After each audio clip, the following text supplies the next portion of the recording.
Τώρα θα δείτε ένα πρόγραμμα απώλειας πρόσφυσης.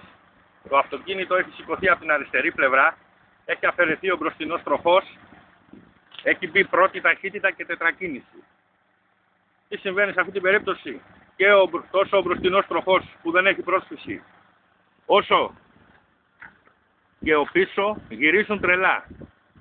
Κάτι αντίστοιχο συμβαίνει σε περιπτώσεις χιονιού, λάσπης και γενικά απώλειας της πρόσφυσης. Σε αυτές τις κατηγορίες η χρήση μπλοκέ διαφορικού με άρση διαφορισμού ή LSD είναι επιβεβλημένη. Εδώ βλέπετε τη γωνία του ημιαξονίου και την κίνηση του εμπρός διαφορικού. Οι πλήνες είναι κλειδωμένες και το αυτοκίνητο γυρίζει από την αριστερή πλευρά στον αέρα. Και ο φραπές.